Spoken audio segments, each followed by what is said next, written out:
I'm Calvin Powers. I'm Alexis Powers. And we are the Powers. We've been together 12 years now. Mm-hmm. After a while, you know, I guess I kind of rubbed off on her and we just kind of got together. We wanted kids, just circumstances just didn't happen. Now we felt that a void was still missing because we had so much love for one another that we still had more love to give. As time went on, we was thinking, we trying, you know, wanted kids. I never thought of foster care. It never crossed my mind at all. Actually, a friend of mine that I work with all the time had mentioned foster care, and I was like, foster care? Yeah. So then she brought me papers and she gave me the website, and I went on, got the information I needed, and then I come back and talk to him about it and to figure out what it was, what we needed to get started. When she first brought it to me, at first I was like, ugh. You know, I know it's always harder to, raise someone else's kids. And us open up our home to that, I was kind of conditioned to kind of come and go as we please. I thought about it, I prayed about it, and I said, Lord, what do you want us to do? I remember in the scripture, I don't know which exactly verse, but Christ said that the widow, the poor, and the orphan will always be among us. So I felt it was part of giving back, part of a ministry, and we could make it a ministry by giving that love and showing that love, because you know we can't change the world, but we can change how people see the world. And we decided, let's do it. It took a lot of sacrifice.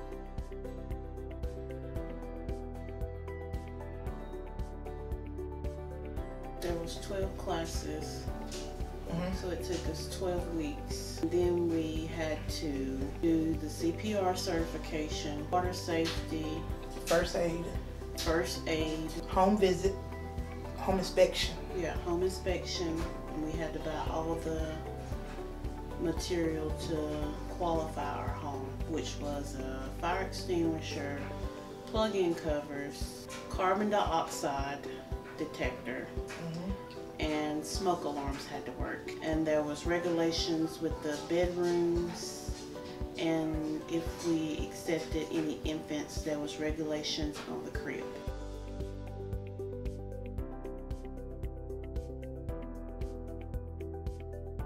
Being a truck driver, you know, that was kind of hard because I'm gone during the week.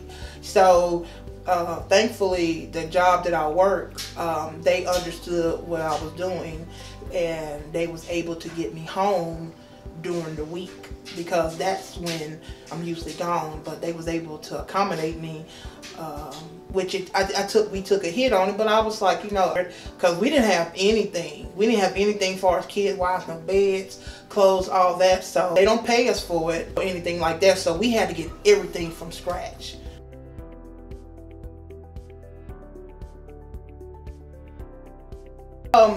The challenge, I guess, for me was the approval. As far as mentally wise was, you know, my family, my friends, how they feel about it. And, you know, some was with it, some wasn't. And some of the ones that wasn't with it, later on, they was like, oh, okay, I like that, you know. It was like they had to get used to and see right before they accepted it. A child has that kind of love that can break a heart that's an icebox.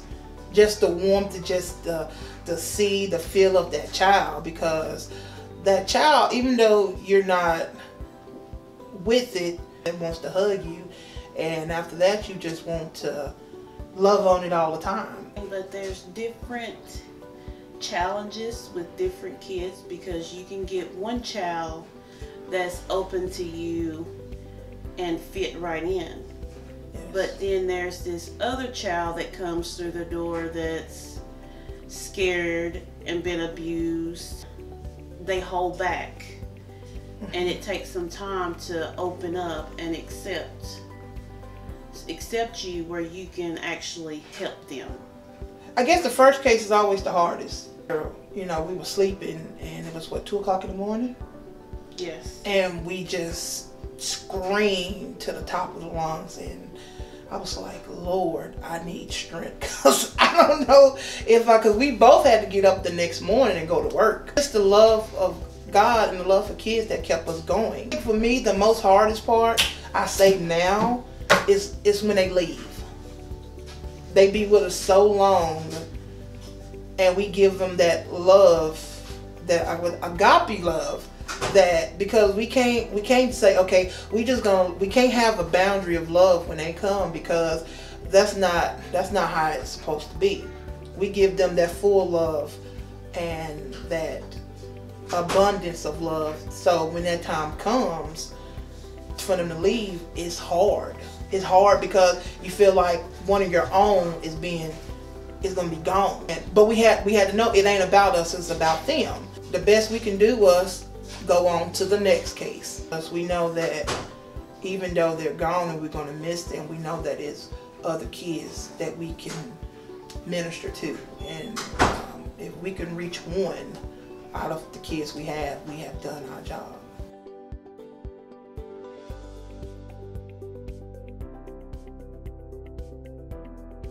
If they're interested, they could the local DHR, because it varies from county to county. Fostering is not for everyone, because they can call you anytime during the day, in the middle of the night. There's other qualifications of a background check, and you have to do 15 hours yearly of anything to learn something new on child care, from abuse to potty training, or how to learn a child not to throw tantrums or accept what has happened.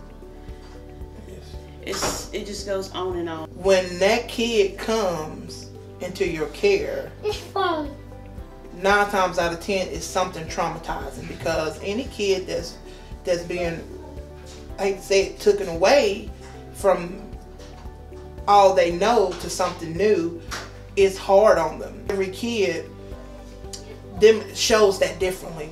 Some do it with tantrums, some do it with shutting down, violence, screaming, and we have seen all of that. Wetting the bed. Yes, wetting the bed. We have been introduced to all of that. We need to show them that, hey, it's okay. You are in a safe place. We are going to take care of you. No, we're not your parents, but we can demonstrate that love. But after a while, they kind of get used to us. They continue to open up. We also knew that fostering would also open up an opportunity for us to adopt. But our case with Eli, he was with another foster parent that we had met. Mm-hmm. And then they learned that he would not be going back to his mama because of the problems that they had, and they were looking to move him into a home to someone that would adopt him. Mm-hmm. And that's when I got the call and wanted to know if we would accept and be willing to adopt. TPR is termination of parental rights. It means then they're open for adoption, and that opens up the door for us as foster parents to adopt them, because they no longer see the biological parent fit to care for the child. For Eli, it was a smooth process. We felt when we first met him, we fostered him before we adopted him, and it was when we first saw him, we fell in love. He was our child. I mean, even before we adopted him, it was like, he's ours, you know. We just saw a baby that needed love, and we prayed and prayed, and we felt that he was I answered prayer from God. We changed his name. We wanted it to be biblical. Jeremiah. We know when he get older, he's probably going to have questions. But we are going to face it head on. We'll be there to give him the best answer we can give.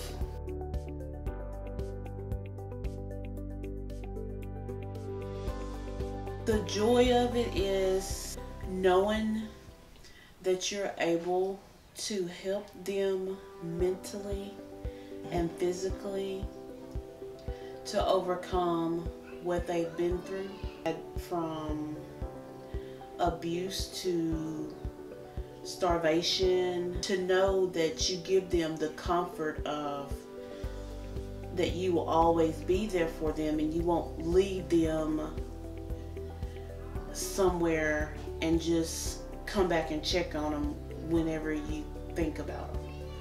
To let them know that they will have food on the table and they don't have to hoard or save what you give them. Each kid, you never know what you're going to get. Okay, what kind of kid we're going to get?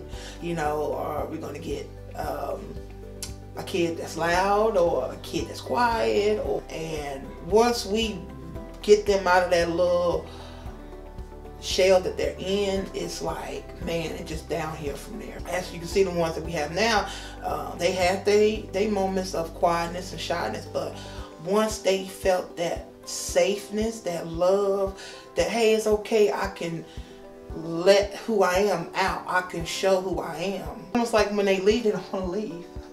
True. They don't want to leave, and it's not our call. You know, as foster parents, we're on the back end of the line as far as knowing we can get a phone call that day and say, hey, they're leaving at 4 o'clock. We have to act accordingly. So once we get that, we have to pack up all their stuff. That's when the sadness take over. The first thing the kid think of is, did I do something wrong? And we know they're sad, but it's like they're happy they're going back home, but at the same time they're not, because what they have established and made here is finna go away.